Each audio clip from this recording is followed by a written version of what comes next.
தேவனுடைய நாமம் மகிமைப்படுவதாக. உங்கள் யாவரையும் சந்திப்பதிலே நான் மிகுந்த மகிழ்ச்சி அடைகிறேன். ஆண்டவர் எனக்கு கொடுத்த இந்த வாய்ப்பிற்காக நான் அவரை துதிக்கிறேன். அதோடு கூட மவுண்ட் சியோன் கிறிஸ்தவ பிரதன் சபையார் எனக்கு கொடுத்த இந்த நல்ல வாய்ப்புக்காக இந்த சபையை பொறுப்போடு நடத்தி வருகிற மூப்பர்கள், விசுவாசிகள், உதவிக்காரர்கள் யாவருக்கும் என் அன்பான நன்றிகளை நான் தெரிவிக்கிறேன். இன்றைக்கு நமக்கு இருக்கக்கூடிய இந்த நேரத்தில் அப்போஸ்தலனாகிய பவுல் எபேசியருக்கு எழுதின நிருபம் 5ஆம் அதிகாரத்திலிருந்து நாம் சிந்திக்க போகின்றோம். ஏற்கனவே நீங்க பைபிள் ஸ்டடியில எபேசியர் நீங்க படிச்சு வரீங்க அப்படின்னு நான் கேள்விப்பட்டேன். சரி, அதனால இதனுடைய ரொம்ப முன்னுரைகள் இல்லாதபடிக்கு டைரக்டா நம்ம அந்த ஒரு வேத பகுதிக்குள்ளாக நாம் செல்லலாம். எபேசியர் 5ஆம் அதிகாரம் 15 21 வரை உள்ள வசனங்களை இன்றைக்கு நாம் சிந்திக்க போகின்றோம். சரியா? எல்லாரும் நீங்க எடுத்துக்கொள்ளுங்கள். நமக்கு தெரிந்த ஒரு வேத பகுதி தான், இருந்தாலும் நாம் இன்றைக்கு சிந்திக்க வேண்டியது அவசியமாக இருக்கிறது. அதில் பரிசுத்த ஆவியினால் எவ்வாறு நிறைவது என்ற தலைப்பின் கீழ் அதை ஒட்டியுள்ள சில காரியங்களை நான் உங்களோடு இன்றைக்கு பகிர்ந்து கொள்ள விரும்புகின்றேன். சரி, எபேசியர் 5ஆம் அதிகாரம் 15 21 வரை உள்ள வசனங்களை ஒவ்வொரு வசனமா யாராவது நீங்க மாறி மாறி என்ன செய்யலாம், வாசிக்கலாம், மற்றவர்கள் நீங்கள் கவனிக்கலாம்.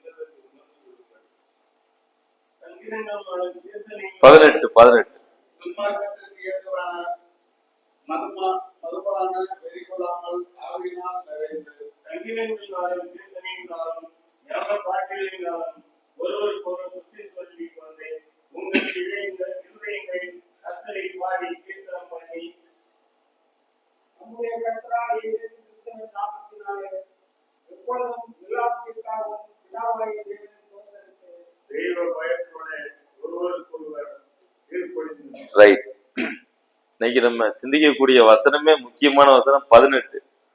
அதே ஸ்கிப் ஆயிருச்சு. பரவாயில்ல, மறுபடியும் வாசிட்டீங்க. சரி, ஓகே. பரிசுத்த ஆவியினால் நிறைதல். சோ இதை குறித்து தான் இன்றைக்கு நம்ம சிந்திக்க போகணும். பாருங்க, பொதுவாக இந்த வார்த்தை மற்ற அதாவது சபையார்களால் தவறாக வியாக்கியானம் செய்யப்படுகிறதை, போதிக்கப்படுகிறதை நாம் காணலாம். இப்ப பரிசுத்த ஆவியினால் நிறைந்து அப்படின்னு சொல்லும் போது நிறைய அர்த்தங்கள் இதற்கு கொடுக்கப்படுகிறது. நீங்க பாத்தீங்க அப்படின்னா மற்ற சபை இப்படியா சொல்லுவாங்க. அதாவது ஆவியினால் நிறையும் போது என்ன செய்வாங்க அப்படின்னா ஒரே கூச்சல் இடுவாங்க, அவர் ரொம்ப சத்தம் போடுவாங்க, அல்லேலூயா அல்லேலூயா ஸ்தோத்திரம் அப்படின்னு சத்தம் போடுவாங்க. பக்கத்துல இருக்கிறவங்களும் உடனே பயந்து போய் அவங்களும் என்ன செய்வாங்க, சத்தம் போட ஆரம்பிப்பாங்க. அப்புறம் ஆவியினால் நிறைந்து அப்படின்னா ஒருத்தர் வந்து அந்நிய பாஷைகளை பேசுவார், அப்படிலாம் நிறைய வியாக்கியானங்கள் உண்டு. ஆனால் வேதம் இதை குறித்து என்ன சொல்லுகிறது என்பதை நம்ம சிந்திக்கலாம். சரி, இந்த பரிசுத்த ஆவியினால் நிறைந்து இந்த வார்த்தை பாத்தீங்கன்னா இது வந்து கிரேக்க மொழியிலிருந்து மொழிபெயர்ப்பு செய்யப்பட்டது. இப்ப கிரேக்க மொழியில பாத்தீங்கன்னா இது பிரசன்ட் கண்டினியூஸ்ல இருக்கு. அதாவது கீப் ஆன் பீயிங் ஃபில்டு, ஆவியினால் நிறைந்து கொண்டே இருங்கள் அப்படின்னு. அப்ப பாருங்க, இந்த ஆவியினால் நிறைந்து அப்படின்னு சொல்லும் போது the filling of the Holy Spirit is a repeated experience. இது தினந்தோறும் நம்முடைய வாழ்க்கை அனுபவத்தில் வரக்கூடிய ஒன்று. அதாவது ஆவியினால் நிறைந்து அப்படின்னா ஏதோ ஒரு நாள்ல நிறையப்பட்டோ அது போதும் அப்படின்னு கிடையாது. தின வாழ்க்கையில தினந்தோறும் நாம் பரிசுத்த ஆவியினால் நிறைந்தவர்களாய் நாம் இருக்க வேண்டும் என்று சொல்லுகிறது. இதற்கு உதாரணமா அப்போஸ்தலர் 2ஆம் அதிகாரம் 4வது வசனத்துல பாருங்க. போதும், ஆதி திருச்சபையார் பரிசுத்த ஆவியினாலே நிரப்பப்பட்டிருந்தார்கள் அப்படின்னா என்ன அர்த்தம்?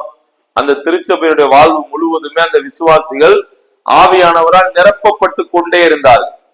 பாருங்க, இன்னொரு வார்த்தை கூட இருக்கு 2ஆம் அதிகாரத்திலேயே, பரிசுத்த ஆவியின் ஞான ஸ்நானம் அப்படின்னு ஒண்ணு இருக்கு.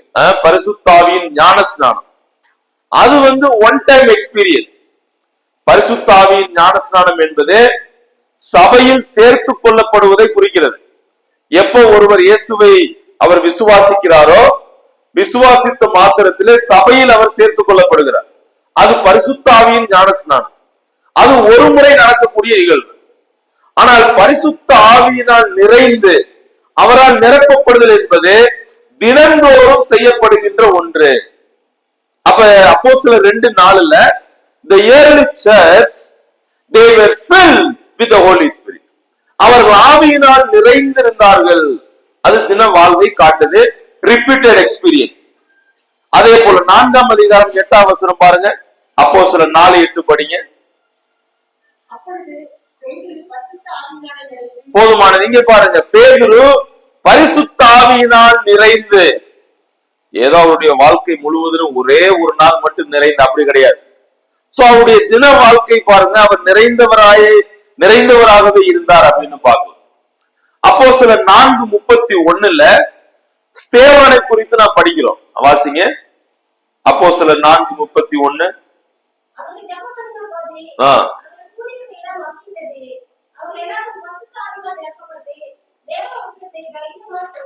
பாருங்க, இங்கேயும் பாருங்கள், அவர்கள் பரிசுத்த ஆவியானவரால் நிறைந்திருந்தார்கள் என்று பார்க்கிறோம். அடுத்த அப்போஸ்தலர் 7ஆம் அதிகாரம் 55வது வசனம், 9-17 வாசிக்க வேண்டாம்.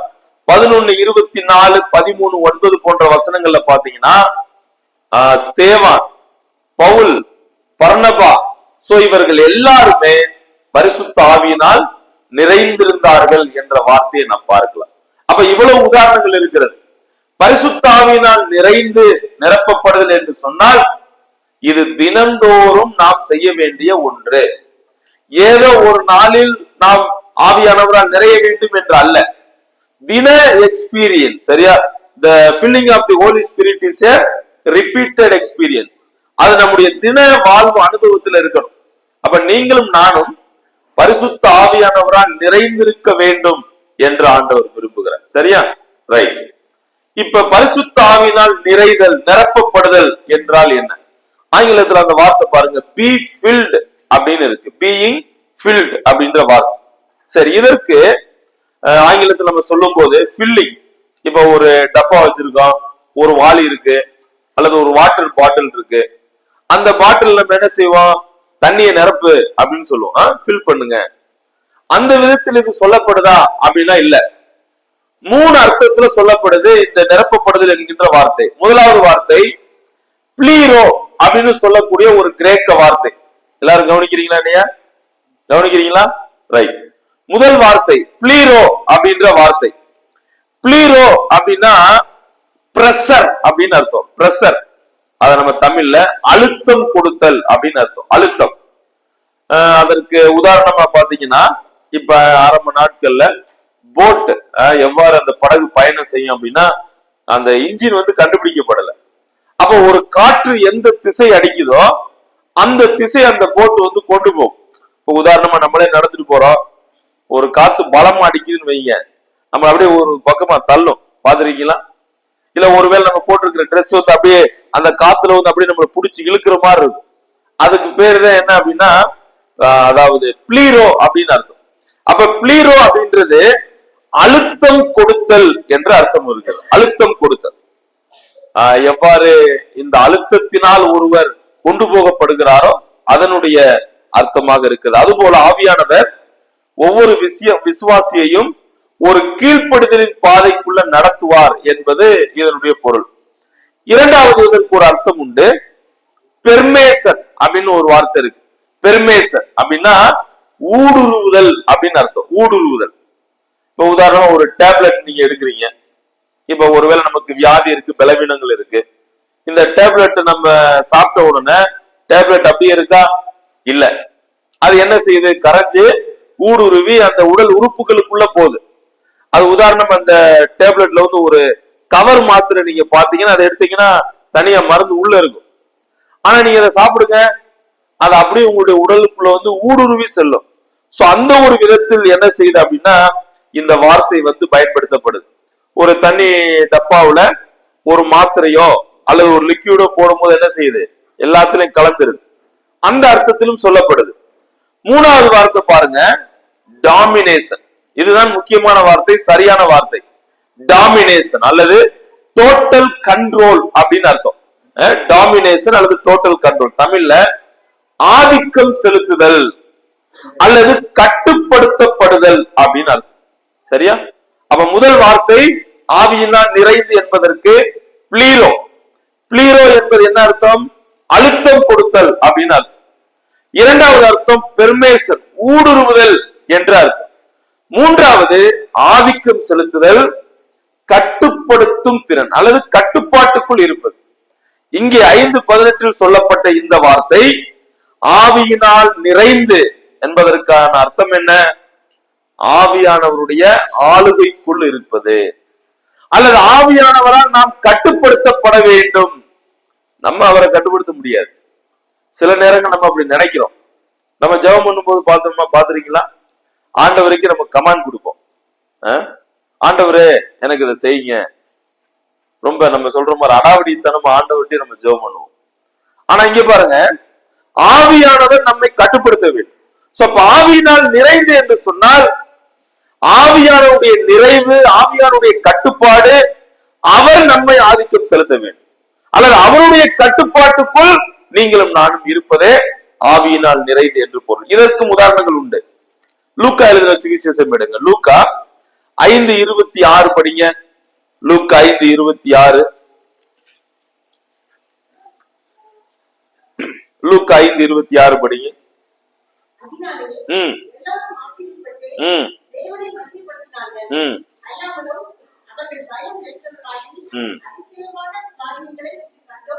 போதும். அவர்கள் பயம் நிறைந்தவர்களாகி filled with fear அப்படின்னு இருக்கு. அப்படின்னா என்ன அர்த்தம்? அவர்களை எது கட்டுப்படுத்தியது? பயம் கட்டுப்படுத்தியது. எல்லோரும் எப்படி இருந்தாங்க? பயத்திற்குள்ள இருந்தாங்க. அப்ப பயம் அவர்களை கட்டுப்படுத்தியது. இன்னொரு உதாரணத்தை படிக்கலாம். லூக்கா 6:11 படிங்க. அடுத்த அதிகாரத்துல இருக்கு. 6:11 படிங்க.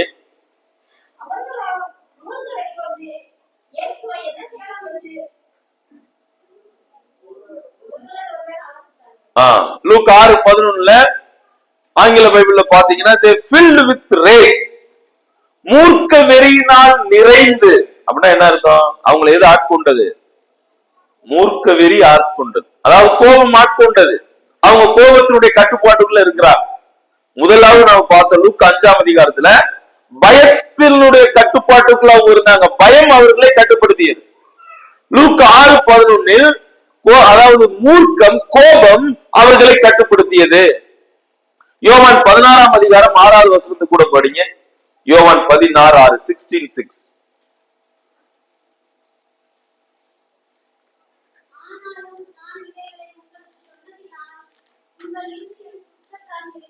போதும். இங்கேயும் பாருங்க, துக்கத்தினால் நிறைந்து. எவ்வாறு ஆவியினால் நிறைந்து என்று படிக்கிறோமோ அங்கே துக்கத்தினால் நிறைந்து. The sorrow has filled your heart. அப்ப துக்கத்தினால் நிறைந்து அப்படின்னா என்ன அர்த்தம்? அவர்கள் துக்கத்தால் என்ன செய்யப்பட்டாங்க? கட்டுப்படுத்தப்பட்டாங்க. உங்களுக்கு புரியுதுன்னு நினைக்கிறேன். முதல் வசனத்துல பார்த்தோம், பயத்தினுடைய கட்டுப்பாட்டுக்குள், ஆளுகைக்குள் இருந்தார்கள். இரண்டாவது, அவர்கள் அந்த கோபத்துக்குள் அவர்கள் கட்டுப்படுத்தப்பட்டார். இதுல அந்த கவலை, துக்கத்தில் அவருடைய இருதயம் மூழ்கி இருந்தது. அப்ப இந்த வார்த்தை மிக சிறந்த அர்த்தமாக இருக்கிறது. அப்ப பரிசுத்த ஆவியினால் நிறைந்து என்று சொன்னால் அவருடைய ஆளுகைக்குள் இருப்பது அல்லது அவருடைய கட்டுப்பாட்டுக்குள் இருப்பது என்று பொருள். சரியா? ரைட். நம்ம வாசித்த வசனத்துக்கு நம்ம வரலாம். வசனம் 15 21 வசனங்கள்ல, இதுல வரக்கூடிய 7 வசனங்கள்ல மதியீனமான நடத்தைக்கும் கவனம் உள்ள நடத்தைக்கும் உள்ள வேறுபாடுகளை சொல்றார். சரியா?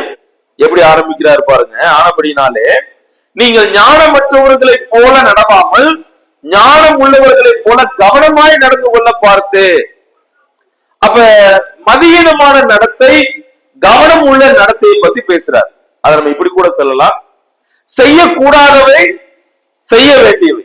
இந்த அறிவுரைகளை இந்த பகுதியில சொல்றார். சரி, எப்படி ஆரம்பிக்குது 15வது வசனம்? ஆனபடியினாலே, therefore அப்படின்னு சொல்றார். அப்படின்னா இதனுடைய அர்த்தம் எங்க இருக்கு? 1வது வசனத்துல இருந்து ஸ்டார்ட் பண்ணுது.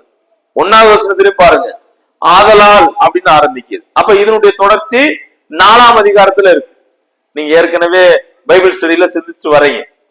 முதல் பகுதியில பவுல் உபதேசத்தை பேசுறார், போதனை, எவ்வாறு கிறிஸ்துவுக்குள்ளான ஆசீர்வாதம் நமக்கு கொடுக்கப்பட்டிருக்கிறது என்கின்ற போதனையை பேசிட்டு 4, 5, 6 போன்ற அதிகாரங்கள்ல நடைமுறை காரியங்களை பேசுகிறார்.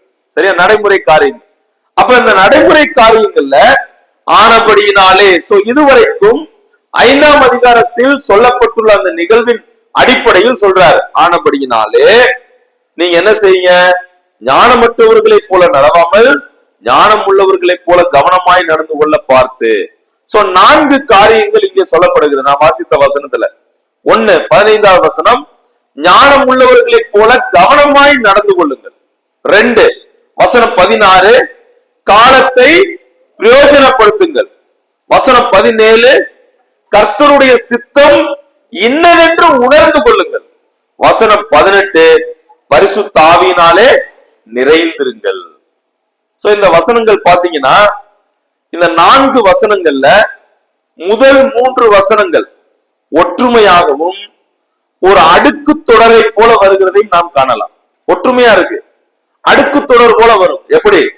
நடந்து கொள்ளுங்கள் வருதா, பிரயோஜனப்படுத்திக் கொள்ளுங்கள், உணர்ந்து கொள்ளுங்கள் அப்படின்னு வருது. அப்ப இந்த 4 வார்த்தை அடுக்கு தொடராக ஒற்றுமையாக வருகிறதை நாம் பார்க்கலாம். இன்னும் கூட 2 காரியங்களாகவும் பேசுது. எப்படி? 1, ஞானமற்றவர்களை போல நடவாமல் டேஸ் டேஸ் நடந்து கொள்ளுங்க. ஞானமற்றவர்களை போல நடவாமல் எப்படி நடங்க? ஞானம் உள்ளவர்களாய் நடந்து கொள்ளுங்கள். அப்புறம் நாட்கள் பொல்லாதவைகளானதால் என்னத்தை செய்யுங்க? காலத்தை பிரயோஜனப்படுத்துங்க. 3வது பாருங்க, மதியற்றவர்களாய் இராமல் கர்த்தருடைய சித்தத்தை என்ன செய்யுங்க? உணர்ந்து கொள்ளுங்கள். இப்ப 4வது, துன்மார்க்கத்திற்கு ஏதுவான மதுபான வெறி கொள்ளாமல் ஆவியினாலே நிறைந்து. So there are 4 key words. 4 வார்த்தைகள் இங்கே சொல்றார். ஞானமாய் நடத்தல், காலத்தை பிரயோஜனப்படுத்துதல், 3வது கர்த்தருடைய சித்தத்தை அறிந்து கொள்ளுதல், 4வது ஆவியினால் நிறைந்து. சரியா? நம்ம ஆவியினால் நிறைந்து என்ற வார்த்தையை நம்ம சிந்திச்சுட்டு வரோம். சரி, இங்க இன்னும் ஒரு கேள்வி வருது.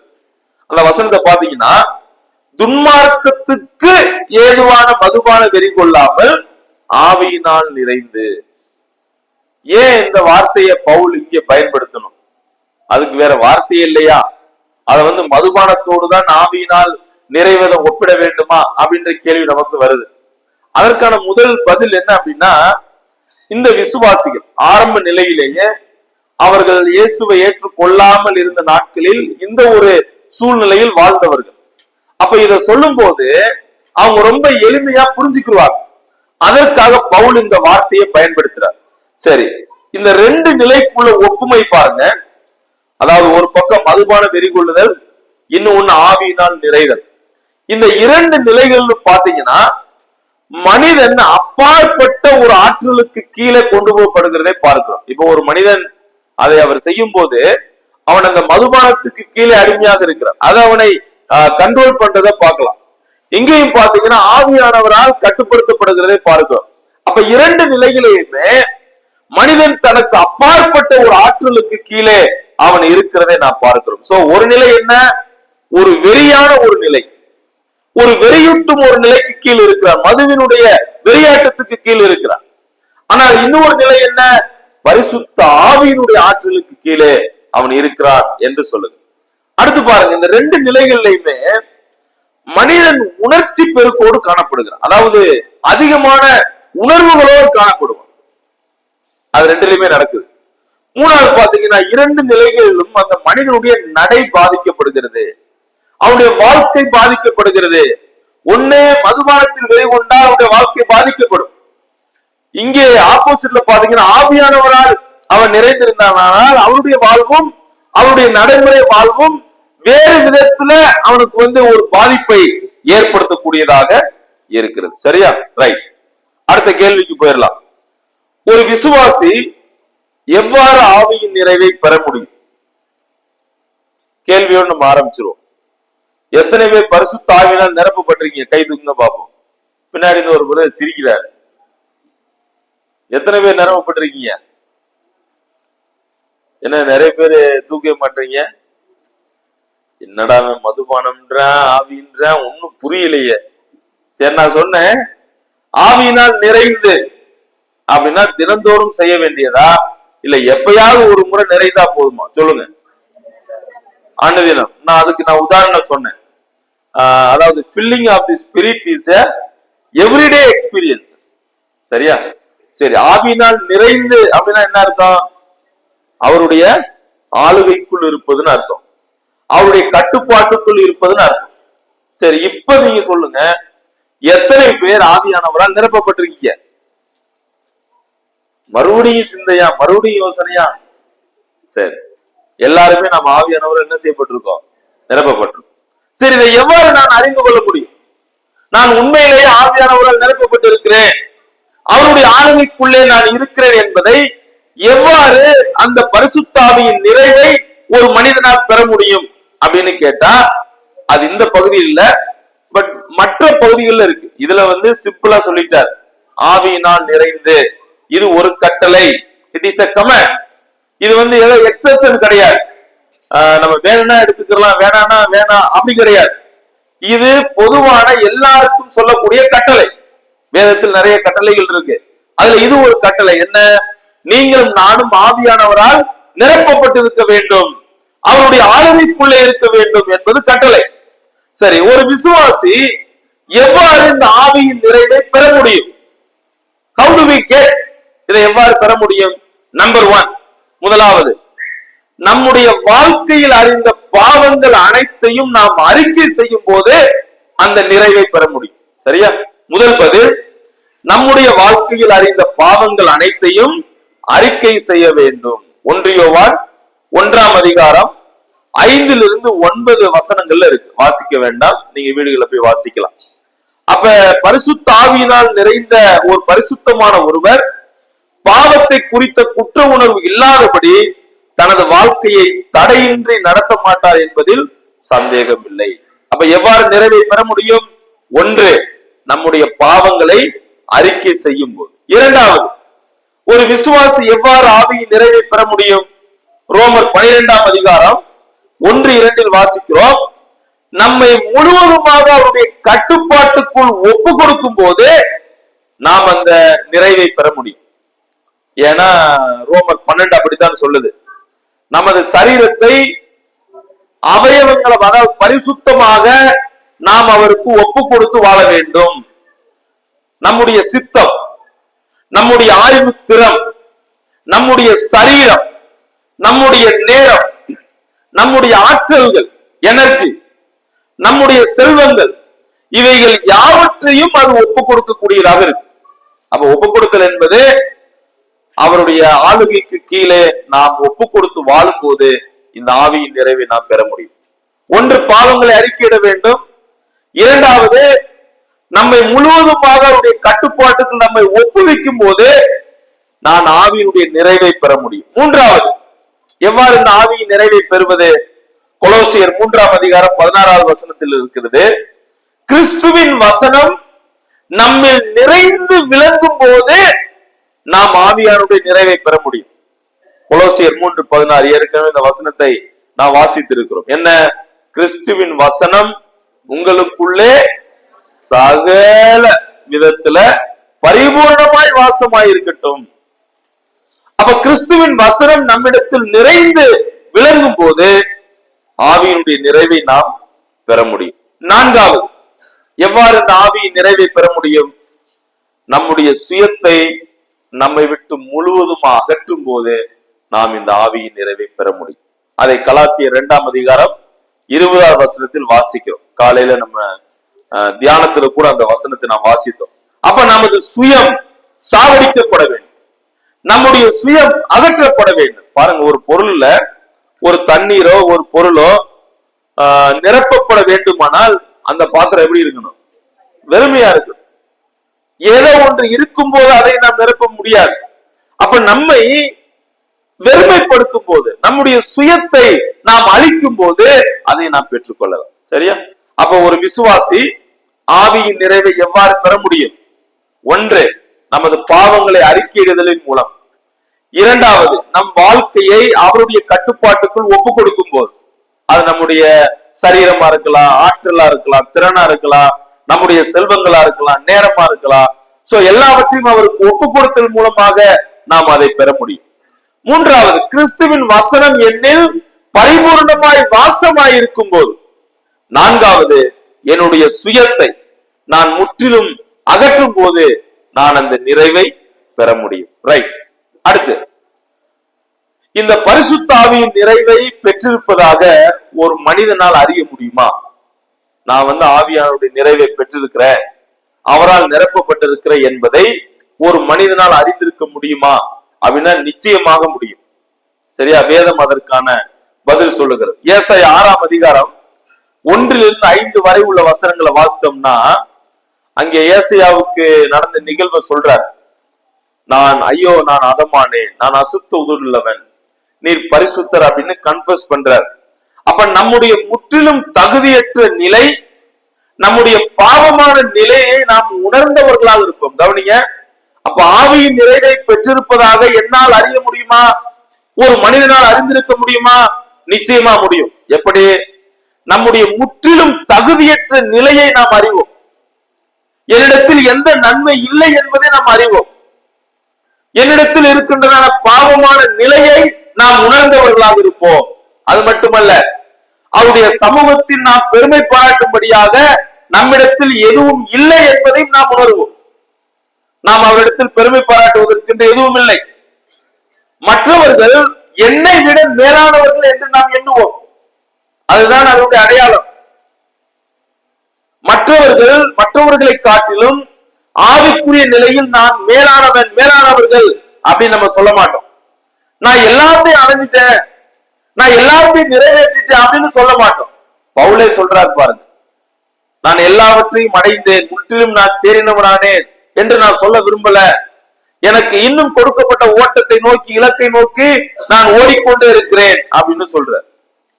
அப்ப பரிசுத்த ஆவியின் நிறைவை பெற்றிருப்பதாக ஒரு மனிதனால் அறிய முடியுமா? நிச்சயமாக அறிய முடியும். எப்படி? தன்னுடைய நிலையை உணரும் போது. என்னிடத்தில் பெருமை பாராட்ட எதுவும் இல்லை, என்னிடத்தில் உள்ளதான சுயம் சாகடிக்கும் போது, நான் மற்றவர்களை விட நான் மேலானவன் என்று எண்ணாமல் இருக்கும் போது. சரி, அடுத்து அதே நேரத்துல பாத்தீங்க அப்படின்னா, ஒருவருடைய அதாவது ஆவியின் நிறைவை பெற்றிருப்பதாக ஒரு மனிதனால் எவ்வாறு அறிய முடியும் அப்படின்னா, தேவன் நம்மிடத்தில் செயலாற்றுகிறத நாம காண முடியும். கவனிக்கிறீங்கன்னு நினைக்கிறேன். தேவன் தன்னிடத்திலும் தனது மூலமாகவும் செயலாற்றுகிறார், ஆண்டவர் கிரியை செய்கிறார் என்பதை நாம் உணர முடியும். இரண்டாவது பாத்தீங்கன்னா, இயற்கைக்கு அப்பாற்பட்ட நிகழ்வுகள் நம் வாழ்வில் நடைபெறும், ஆண்டவர் அதை செய்வார். அப்புறம் நம்முடைய சிந்தைக்கு அப்பாற்பட்டு அதிசயமான முறைகள் காரியங்கள் ஒன்று கூடும். தேவனுக்கென்று சில ஆத்துமாக்கள் ரட்சிக்கப்படுவார்கள். தெய்வீக ஒழுங்கின்படி நிகழ்ச்சிகள் அடுத்தடுத்து நடக்கும். இயற்கை சூழ்நிலைகளுக்கு அப்பாற்பட்ட சாதகமான செயல்கள் நம்முடைய வாழ்வில் நடக்கும். சரி, இதெல்லாம் இந்த விசுவாசி காண்கிறார். ஆவியானவர் அவருக்குள் செயல்படுகிறதை அவரால் உணர முடியும். சரியா? சரி, மறுபடியும் 19ஆம் வசனத்தை மறுபடியும் வாசிப்போம். இன்னொரு முறை வாசிங்க. 19.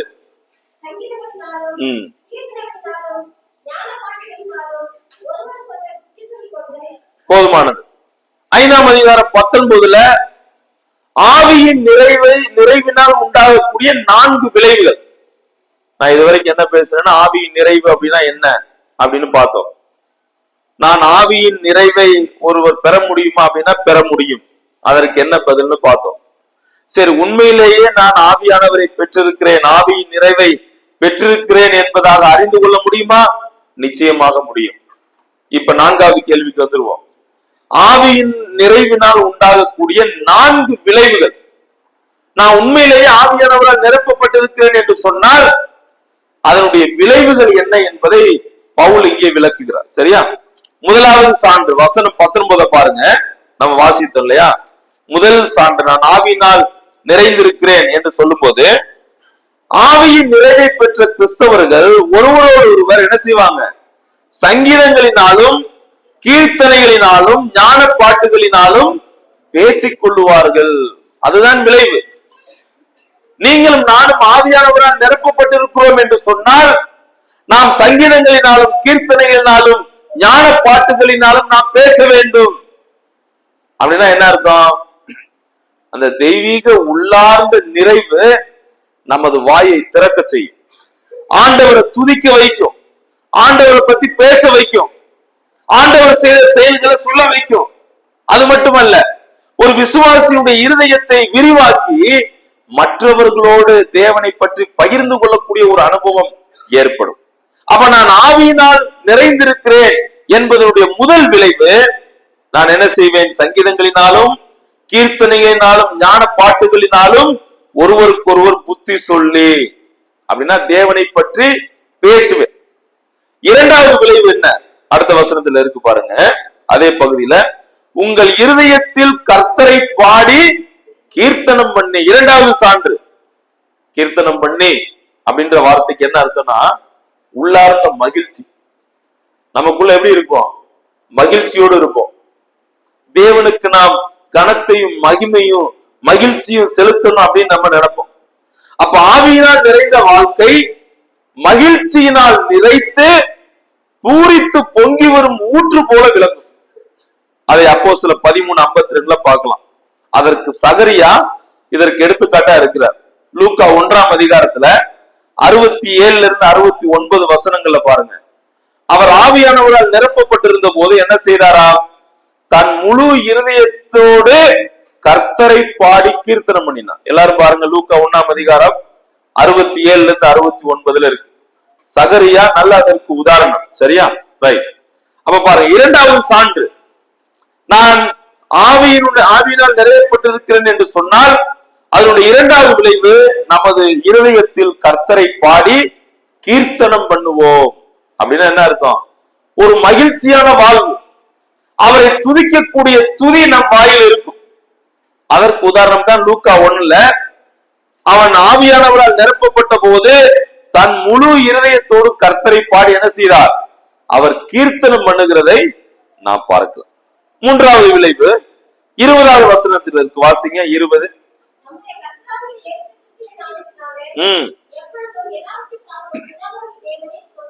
மூன்றாவது, அவருக்கு நன்றி செலுத்துவது.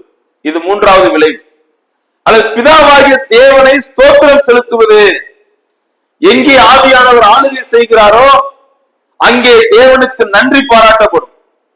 ஒரு வியந்து போற்றக்கூடிய ஆழ்ந்த உணர்வு, அது ஸ்தோத்திரமாக வெளிப்படுதலும் அங்கே காணப்படும். அப்ப தேவனுக்கு நாம் நன்றி செலுத்த நாம் கடமைப்பட்டிருக்கிறோம். யாரெல்லாம் மகிழ்ச்சியினால் நிறைந்திருக்கிறார்களோ அவர்கள் எந்த சூழ்நிலையிலும் தேவனுக்கு நன்றி செலுத்த முடியும். பாருங்க, பவுலுடைய வாழ்க்கையில புயல் தோன்றக்கூடிய காரியங்கள், பல பிரச்சனைகள், பல பாடுகள், ஆனாலும் கூட அவர் கர்த்தருக்குள் சந்தோஷமாக இருந்ததை நம்ம பார்க்கலாம். பிலிப்பியர் 4ஆம் அதிகாரம் 4ஆம் வசனம், எல்லாருக்கும் தெரிஞ்ச வசனம். என்ன வசனம்? சொல்லுங்க பாப்போம். கர்த்தருக்குள் எப்பொழுதும் சந்தோஷமாயிருங்கள். அப்புறம் பாருங்க, எல்லாரும் எவன கவலையை உட்கார்ந்து இருக்காங்க பாருங்க. கர்த்தருக்குள் எப்பொழுதும் எப்படி இருங்க? சந்தோஷமா இருங்க. இதுவும் கூட ஆவியின் நிறைவினுடைய ஒரு முடிவு, ஒரு பலன். அப்ப நான் ஆவியின் நிறைவை பெற்றிருக்கிறேன், ஆவியானவரால் நிறைந்திருக்கிறேன் என்பதிலே மூன்றாவது சான்று, நான் எல்லாவற்றிற்காக நன்றியோடு அவருக்கு நான் ஸ்தோத்திரம் செலுத்துவேன். நன்றி செலுத்துவது, மகிழ்ச்சியோடு இருப்பது, எந்த ஒரு சூழ்நிலையிலும் அவருக்கு நன்றி செலுத்த நாம் கடமைப்படுவோம். யோபு நல்ல ஒரு உதாரணம். அவர் சொல்றார், கர்த்தர் கொடுத்தார், அவருடைய நாமத்துக்கு. நம்முடைய வாழ்க்கையில பாருங்க, ஆண்டவர் நல்ல நன்மை செஞ்சா ஆண்டவரே ஸ்தோத்திரம் அப்படின்னு பயங்கரமா சொல்லுவோம், சந்தோஷமா இருப்போம், நிறைய நேரம் ஜெபம் பண்ணுவோம், பைபிள் படிப்போம். ஆனா நினைக்காது நடக்கும் போது ஆண்டவரை பத்தி என்ன செய்யறது இல்ல, நினைக்கிறது இல்லை. இது மூன்றாவது விளைவு. நான்காவது சான்று 21வது வசனத்துல இருக்கு, வாசிங்க. போதும். பரிசுத்த ஆவியினுடைய நான்காவது விளைவு, அதாவது ஆவியினால் நிறைந்திருத்தல் அதனுடைய நான்காவது விளைவு என்ன அப்படின்னா, தெய்வ பயத்தோடு ஒருவருக்கொருவர் என்ன செய்வோம். அப்ப ஆவியானவரால் நான் நிரப்பப்பட்டிருக்கு அப்படின்னா அல்லேலூயா ஸ்தோத்திரம் அப்படி கத்துறது கிடையாது. தெய்வ பயத்தோட ஒருவருக்கொருவர் கீழ்ப்படிந்திருப்பதே அதனுடைய நான்காவது ஆதாரமாக இருக்கு. அப்ப ஆவியின் நிறைவினால் என்னென்ன உண்டாச்சு? ஒண்ணு பேசுதல், ஸ்பீக்கிங். என்ன? சங்கீதங்களினாலும் ஞான பாட்டுகளினாலும் கீர்த்தனைகளினாலும் ஒருவருக்கு ஒரு புத்தி சொல்லுங்க அப்படின்னு ஆண்டவரை பற்றி பேசுவோம் அப்படின்னு சொன்னேன். அப்ப நம்பர் 1 ஸ்பீக்கிங், பேசுதல். அப்ப நான் ஆவியினால் நிறைவேற்றப்பட்டிருக்கிறேன் என்று சொன்னால் நான் அவரை குறித்து மற்றவர்களிடம் பேசுவேன். இரண்டாவது சிங்கிங், அவரை பாடுவேன். பாடுதல் எவ்வாறு பாட வேண்டும்? உங்கள் இருதயத்தில் கர்த்தரை பாடி கீர்த்தனம் பண்ணி மகிழ்ச்சியோடு நாம் அவரை பாடுவோம். இது இரண்டாவது விளைவு. மூன்றாவது சிந்தித்தோம், பீயிங் தேங்க்ஃபுல், நன்றி செலுத்துதல். இந்த வசனம் தெசலோனிக்கேயர்ல கூட அவர் சொல்றார், இடைவிடாமல் நாம் எப்போதும் அவருக்கு என்ன செய்யணும்? ஸ்தோத்திரம் செலுத்துங்க அப்படின்னு சொல்றாரு. 1 தெசலோனிக்கேயர் கடைசி அதிகாரம் நினைக்கிறேன். அடுத்து பாருங்க, நாலாவது கீழ்ப்படிதல். ஒன்று பேசுதல், இரண்டாவது பாடுதல், மூன்றாவது நன்றி செலுத்துதல், நான்காவது கீழ்ப்படிதல். சரியா? இதுதான் அதனுடைய விளைவு. இன்னும் வேதத்தில் சில பகுதியில் இருக்கு. அப்போஸ்தலர் 13ஆம் அதிகாரம் 9-12 வசனங்கள் பார்த்தீங்கன்னா, இந்த ஆவியின் நிறைவுடைய விளைவு என்னன்னா, பாவத்தை கடிந்து கொள்ளுதலில் துணிவு இருக்கும். அடுத்து கர்த்தரை குறித்து பகிர்ந்து கொள்வதற்கான ஒரு துணிவு. 4ஆம் அதிகாரம் 8-12. இப்ப பாருங்க, நம்ம அதாவது பேதுரு மற்ற அப்போஸ்தலரை பிடிச்சு சிறையில போடுறாங்க. ஆண்டவருடைய நாமத்தை பத்தி சொல்லக்கூடாது, பேசக்கூடாதுன்னு சொல்றாங்க. ஆனாலும் பாருங்க, அவங்க போய் சொன்னாங்க. அப்ப அந்த ஒரு துணிவு இருக்கும். சரியா? மூன்றாவது அப்போஸ்தலர் 1:8 பாத்தீங்கன்னா, அந்த ஊழியம் செய்வதற்கான வலிமையை தேவன் தருவார். அந்த 1:8 அப்போஸ்தலர், பரிசுத்த ஆவி உங்களிடத்தில் வரும்போது நீங்கள் பலனடைந்து எருசலேம், யூதேயா, சமாரியா, பூமியின் கடைசி பரிந்தும் எனக்கு என்ன செய்வீங்க? சாட்சியாக இருப்பீங்க. அதே மாதிரி அவங்க சாட்சியா இருந்தாங்க. அப்புறம் அப்போஸ்தலர் 4:31-32 படி தன்னலமின்மை, அப்புறம் பெருந்தன்மையா காணப்படுவோம். இது ஆவியுடைய நிறைவுடைய பலன்கள். அப்போஸ்தலர் 9ஆம் அதிகாரம் 17-20 பாத்தீங்கன்னா, கிறிஸ்துவை புகழ்ந்து பேசுதல், தேவனை புகழ்ந்து பேசுதல் காணப்படும். சரியா? இதுதான் இந்த பகுதியினுடைய விளக்கம். மறுபடியும் நம்ம என்ன படிச்சோம் அப்படின்றத சொல்லி நான் அந்த செய்தியை நான் நிறைவு செய்ய விரும்புறேன். ஓகே, முதலாவது பரிசுத்த ஆவியினால் நிறைந்து என்ற வார்த்தையினுடைய அர்த்தம் பார்த்தோம். என்ன? இது தினந்தோறும் நம் வாழ்வில் செய்யப்பட வேண்டிய ஒரு காரியம். ஏதோ எப்பொழுதோ ஒரு அனுபவம் நமக்கு வேண்டும் என்று அல்ல. பரிசுத்த ஆவியினால் நிறைதல் என்பது தின வாழ்க்கையில் நடக்கின்ற காரியம். சரி, இதற்கான உதாரணம் நம்ம 3 வார்த்தை பார்த்தோம். ஒன்னு பிளீரோ அப்படின்னு சொன்னேன், அப்படின்னா அழுத்தம் கொடுப்பது. இரண்டாவது பெர்மேசன், ஊடுருவுதல். மூன்றாவது டாமினேஷன், ஆதிக்கம் செலுத்துதல். அப்ப ஆவியினால் நிறைந்து என்று சொன்னால் ஆவியானவருடைய கட்டுப்பாட்டுக்குள், அவருடைய ஆளுகைக்குள் நம்மை உட்படுத்திக் கொள்வதே இதனுடைய பொருள். வேதம் எழுதப்பட்ட எழுத்தாளர்கள் கூட பாத்தீங்கன்னா 2 பேதுரு 1:20-21 இருக்கு, 11 போன்ற வசனங்கள் இருக்கு. என்னன்னா, பரிசுத்த மனுஷர்கள் பரிசுத்த ஆவியினாலே ஏவப்பட்டு பேசினார். அப்ப அந்த ஏவப்பட்டு அப்படின்னால என்ன அர்த்தம்? அவருடைய ஆளுகைக்குள், கட்டுப்பாட்டுக்குள் இருந்தார்கள் என்று பொருள். ஆவியினால் நிறைந்து என்பது அவருடைய ஆவியானவருடைய ஆளுகைக்குள் இருப்பது என்று பொருள். சரி, அடுத்து இந்த பகுதிகளில் பாத்தீங்கன்னா அடுக்கு தொடராக ஒற்றுமையான வசனம் வர்றதை பார்க்கலாம். அதே போல ஆப்போசிட்டா வருது. எப்படி?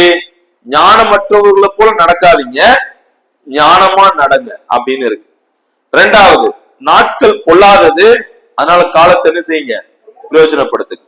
மூன்றாவது, மதியற்றவர்களா இல்லாம கர்த்தருடைய சித்தம் என்னதென்று உணருங்க. அதுபோல நாலாவது, துன்மார்க்கத்திற்கு ஏதுவான மதுபான வெறி கொள்ளாமல் ஆவியினால் நிறைந்து. சரி, அடுத்து நம்ம ஒரு கேள்வி பார்த்தோம். இந்த இரண்டுக்கும் உள்ள ஒப்புமை என்ன? மதுபான வெறி கொள்ளுதல் என்பதற்கும் ஆவியானவனால் நிறைந்து என்பதற்கும் உள்ள வித்தியாசம், ஒப்புமை என்னன்னா, இந்த இரண்டு நிலைகளிலுமே ஒரு மனிதன் தனக்கு அப்பாற்பட்ட ஆற்றலுக்குள்ள போயிறார். சரியா? அடுத்து நீங்க பாத்தீங்கன்னா அவன் உணர்ச்சி பொங்க காணப்படுகிறான், அவனுடைய வாழ்வு பாதிக்கப்படுகிறது. ரெண்டுலையுமே அடுத்து நம்ம சிந்தித்தோம், பரிசுத்தாவியின் நிறைவை எவ்வாறு ஒருவரால் பெற முடியும் அப்படின்னா 4 காரியங்கள். ஒண்ணு, நாம் அறிந்த நம் வாழ்க்கையில் அறிந்த பாவங்கள் அனைத்தையும் அறிக்கை செய்ய வேண்டும். 1 யோவான் 1:5-9 பார்த்தோம். இரண்டாவது, நம்முடைய சரீரத்தை, அவயவங்களை, நம்முடைய நேரத்தை, ஆற்றலை, செயல்திறனை, நம்முடைய செல்வங்களை, நம்முடைய சித்தங்களை, நம்முடைய சுயத்தை எல்லாவற்றையும் அவருக்கு நாம் ஒப்பு கொடுக்க வேண்டும். ஒப்பு கொடுத்து வாழும் போது ஆவியின் நிறைவை நாம் பெற முடியும். மூன்றாவது சிந்தித்தோம், கிறிஸ்துவின் வசனம் நம்மிடத்தில் பரிபூர்ணமாய் வாசம் பண்ண வேண்டும். நான்காவது, நம்முடைய சுயத்தை நாம் என்ன செய்ய வேண்டும்? முழுவதும் அகற்ற வேண்டும். நான் என்று அல்ல. அவன் ஒரு புதிய பொருள் இல்ல, ஒரு தண்ணீரையோ ஒரு பொருளையோ நிரப்ப வேண்டுமானால் அது வெறுமையாக்கப்பட வேண்டும். அதுபோல நாம் வெறுமையாகும் போது இந்த ஆவியின் நிறைவை நம்மால் பெற முடியும். அடுத்த கேள்வி நம்ம சிந்தித்தோம், இந்த ஆவியின் நிறைவை பெற்றிருப்பதாக ஒரு மனிதனால் அறிந்திருக்க முடியுமா அப்படின்னா நிச்சயமா அறிந்திருக்க முடியும். எவ்வாறு? என்னுடைய முற்றிலும் தகுதியற்ற நிலையை நான் உணர்ந்திருக்கும் போது. இரண்டாவது சிந்தித்தோம், அவருடைய சமூகத்தில் பெருமை பாராட்டுவதற்கு என்னிடத்தில் எதுவும் இல்லை என்று உணரும் போது. மற்றவர்களை காட்டிலும் நான் ஆவிக்குரிய நிலையில் எல்லாம் வளர்ந்துட்டேன் அப்படின்னு அவங்க சொல்ல மாட்டாங்க. அப்படி நம்ம சொல்ல மாட்டோம். நான் அடைந்தாயிற்று, தேறினவன் ஆனேன் அப்படின்ற சிந்தை நமக்கு இருக்காது. அடுத்து, ஆவியின் நிறைவை பெற்ற விசுவாசி கிறிஸ்துவினால் நிறைந்திருப்பாரே ஒழிய தன்னை குறித்த சிந்தனையில் மூழ்கி இருக்க மாட்டார் என்று நாம் சிந்தித்தோம். அடுத்ததாக, ஆவியின் நிறைவினால் உண்டாகக்கூடிய 4 விளைவுகள் என்ன? முதலாவது, நீங்களும் நானும் பரிசுத்த ஆவியானவரால் நிரப்பப்பட்டிருந்தால், அவருடைய ஆளுகைக்குள் கட்டுப்பாட்டுக்குள் இருந்தால் என்ன செய்வோம்? ஒன்று, சங்கீதங்களினாலும் கீர்த்தனைகளினாலும் ஞான பாட்டுகளினாலும் ஒருவரோடு ஒருவர் பேசிக் கொள்வார்கள். அப்படின்னா அவருடைய மகத்துவத்தை, அவருடைய செயல்களை, அவருடைய அதிசயங்களை தன்னுடைய இருதயத்திலிருந்து உணர்ச்சி பொங்க மற்றவர்களுக்கு சொல்லுவார்கள். மற்றவங்களோடு இப்படித்தான் பேசுவாங்க. ஆண்டவர் என்ன செஞ்சார் அப்படின்னு சொல்லுவாங்க. சோ பேசுதலை குறிக்கிறது. இரண்டாவது சான்று, நம்முடைய இருதயத்தில் கர்த்தரை பாடி கீர்த்தனம் பண்ணுவோம். இது இரண்டாவது சான்று. உண்மையினால், உண்மையாக ஆவியினால் நிறைந்த வாழ்க்கை இருக்குமானால் நமது உள்ளத்தில் மகிழ்ச்சி காணப்படும். அந்த மகிழ்ச்சியின் மூலமாக அது பாடலாக வெளிப்படும். நாம் அவரை பாடி கீர்த்தனம் பண்ணுவோம். வேதத்தில் அப்படித்தான் இருந்தாங்க. எப்பொழுதெல்லாம் அவர்கள் சந்தோஷமாக இருந்தார்களோ அப்பொழுதெல்லாம் அவர்கள் பாடினாங்க. அப்போஸ்தலர் 16ஆம் அதிகாரத்துல பவுலும் சீலாவும் சிறையில் இருக்கிறாங்க. அவங்க பாடுதல் அனுபவிச்சுக்கிட்டு இருக்கிறாங்க. அடிக்கிறாங்க, அடிச்சு உள்ள வைக்கிறாங்க. அப்படி இருந்தாலும் அவர்கள் நடு ராத்திரியிலே தேவனை நோக்கி ஜெபம் பண்ணாங்க. அதுக்கு முன்னாடி பாருங்க, அவரை பாடி துதித்தார்கள் அப்படின்னு பார்க்கணும். அப்ப அவருடைய வாழ்க்கையில பாடுதல் ஒரு பெரிய விஷயமா தெரியல. அவர்கள் கர்த்தருக்குள்ளாக இருக்கிறார்கள், ஆவியானவருடைய ஆளுகைக்குள் இருக்கிறார்கள் என்பதை உணர்ந்து அவர்கள் பாடுகிறதை நாம் சிந்தித்தோம். மூன்றாவது பாருங்கள், மூன்றாவது விளைவு, நன்றி செலுத்துவார்கள். ஆவியானவரால் நிரப்பப்பட்டவர்கள், அவருடைய ஆளுகைக்குட்பட்டவர்கள் எப்படி இருப்பாங்க? எல்லா காரியத்திற்காக எப்பொழுதும் அவருக்கு நன்றி செலுத்த கடமைப்பட்டிருப்பார். நான்காவது, தெய்வ பயத்தோடு ஒருவருக்கொருவர் என்ன செய்வோம்? கீழ்ப்படிந்து. இதுதான் இதனுடைய விளைவுகள். அப்ப இன்றைக்கு நீங்களும் நானும் ஆவியானவரால் நிரப்பப்பட வேண்டும் என்று வேதம் நமக்கு கட்டளை கொடுக்கிறது. அப்படி என்றால் நீங்களும் நானும் ஆவியானவருடைய ஆளுகைக்குள் வாழ வேண்டும். ஆவியானுடைய கட்டுப்பாட்டுக்குள் நம்மை நாமே அர்ப்பணிக்க வேண்டும். அப்ப ஆவியானவர் என்னை கட்டுப்படுத்துகிறார் என்று சொன்னால் நான் செய்யக்கூடிய 4 காரியங்கள். ஒன்னு பேசுதல், இரண்டாவது பாடுதல், மூன்றாவது நன்றி செலுத்துதல், நான்காவது கீழ்ப்படிதல். இது என்னுடைய உங்களுடைய வாழ்வில் காணப்பட வேண்டும். அவசியமாக இது இருக்கிறது. நாம் கர்த்தரை குறித்து பேசுவோம், அவரை நாம் பாடுவோம், அவருக்கு நாம் நன்றி செலுத்துவோம், கீழ்ப்படிவோம். இதுதான் ஆவியானவரால் நாம் நிரப்பப்பட்டிருக்கிறோம் என்பதற்கான பதில். இப்ப கொஞ்சம் யோசிப்போம். நீங்களும் நானும் ஆவியானுடைய கட்டுப்பாட்டுக்குள் நாம் இருக்கிறோமா? ஆவியானுடைய ஆளுகைக்குள் நான் என்னை ஒப்பு கொடுக்கிறேனா? ஒருவேளை இது நடக்காத பட்சத்தில் என்னுடைய சுயமே வெளிப்படும். அவருடைய செயல்களை என்னால் செய்ய முடியாது. அப்ப ஆவியானவரால் கட்டுப்படுத்தப்பட்ட ஆளுகைக்குட்பட்ட ஒரு வாழ்வைத்தான் தேவன் விரும்புகிறார். ஏனென்றால் அப்படி நாம் அவருடைய ஆளுகைக்குள்ளாக வரும்போது அவரை குறித்து மற்றவர்களிடம் நாம் அவருடைய செயல்களை பகிர்ந்து கொள்ளுவோம். நாம் சந்தோஷமாக இருப்போம், அவரை பாடி கீர்த்தனம் பண்ணுவோம், அவருக்கு எல்லா நிலைகளிலும் எல்லா சூழ்நிலைகளிலும் நாம் அவருக்கு நன்றி செலுத்துவோம், அவருக்கு கீழ்ப்படிவோம். ஆண்டவருடைய நாமம் மகிமைப்படட்டும். நாம் பரிசுத்த ஆவியினால் அவருடைய கட்டுப்பாட்டுக்குள் அவருடைய ஆளுகைக்குள் இருந்து காரியங்களை செய்து அவர் நாம மகிமைக்காக வாழ ஆண்டவர் நமக்கு உதவி செய்யட்டும். இந்த வாய்ப்பிற்காக தேவனுக்காக இந்த சபையில உள்ள யாவருக்கும் என் அன்பான நன்றிகளை நான் தெரிவிக்கிறேன்.